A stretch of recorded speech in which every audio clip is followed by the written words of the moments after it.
Ngayon pong taong 2025, maraming eksperto ang nagsasabi na ito na raw ang taon kung saan itong si Bitcoin ay muling aakyat sa bagong all-time high nito.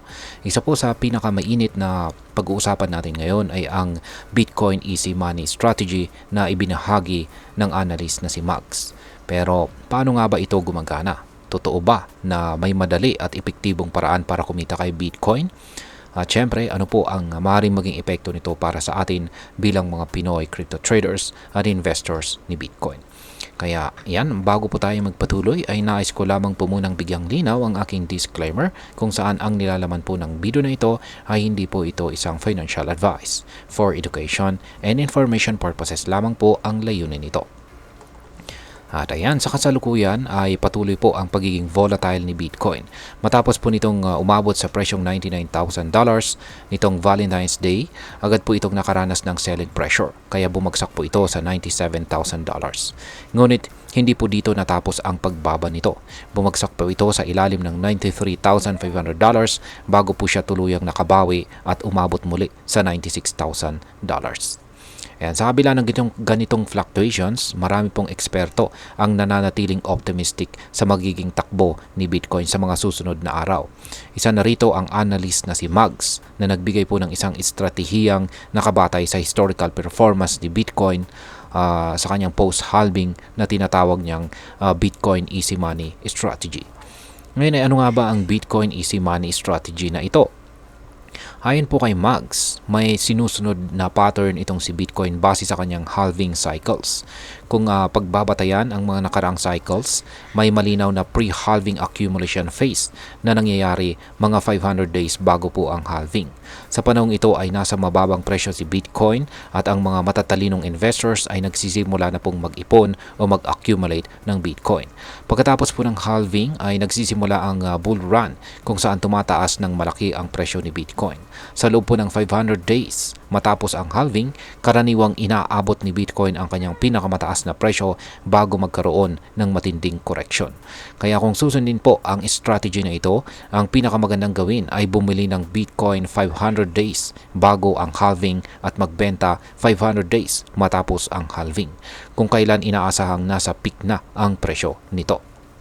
Ayan, ganyan lamang po kasimple ang kanyang easy money strategy na ito kay Bitcoin. Ngayon, gaano nga ba kataas ang maaring marating ni Bitcoin? Batay po sa prediction ni Mags at iba pang mga analyst tulad po ng VanEck, maring umabot daw si Bitcoin sa $180,000 sa pagitan po ng third quarter at saka fourth quarter ng taong 2025. Ngunit bago po ito marating ay posibleng dumaan muna sa isang matinding correction kung saan ay maring bumagsak ang presyo ni Bitcoin ng 30% habang ang altcoins naman ay maring bumaba ng 60%. Ngayon ay ano naman po ang sinasabi ng mga malalaking investors? Ayan, isa pang mahalagang indicator na nagpapakita po ng bullish na direksyon ni Bitcoin ay ang pagtaas ng large holder inflows. Ibig sabihin nito, maraming malalaking investors o whales ang kasalukuyang bumibili ng Bitcoin. Sa nakalipas po na 7 araw, yan, ang inflow change ay tumaas po ng 864.27%. Isang malinaw na indikasyon na patuloy po ang demand para kay Bitcoin.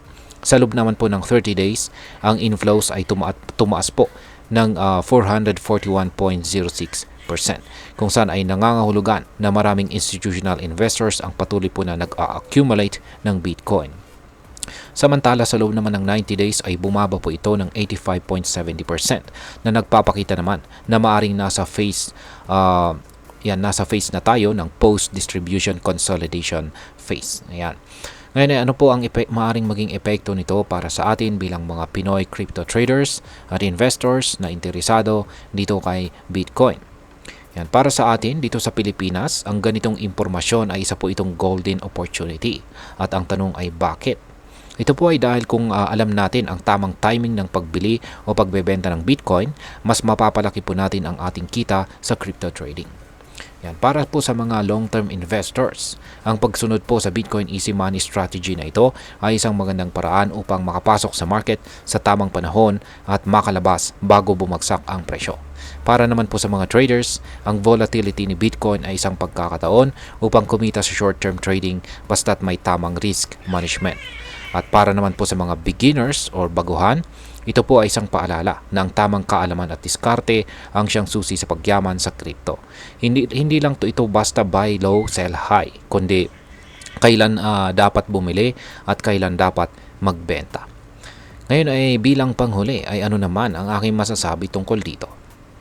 Base po sa mga datos at prediction ng mga eksperto, mukhang may magandang oportunidad ngayong taong 2025 para sa mga Bitcoin investors. Ngunit dapat po nating tandaan na wala pong kasiguraduhan dito sa crypto market. Kahit may mga historical patterns, may mga bagong factors na maaaring makapekto sa presyo ng Bitcoin tulad ng macroeconomics condition, regulation at saka market sentiment. Kaya ang pinakamagandang gawin ay pag-aralan po ng mabuti ang market. Huwag pong maging greedy at laging maglaan ng risk management strategy. Kung plano mo pong sumunod sa Bitcoin Easy strategy na ito, ay siguraduhin mong naiintindihan mo ang risk at hindi ka lang basta sumusunod sa hype. At higit po sa lahat ay huwag pong mag-invest ng hindi mo kayang mawala. At ayan, hanggang dito na lamang po tayo sa video na ito mga ka-crypto. Sana po ay inyong nagustuhan ang aking paliwanag sa video na ito. Kung inyo po itong nagustuhan, pakiclick lamang po ang like button nito. Marami pong salamat sa panonood. Ingat po tayo lagi at God bless po sa ating lahat.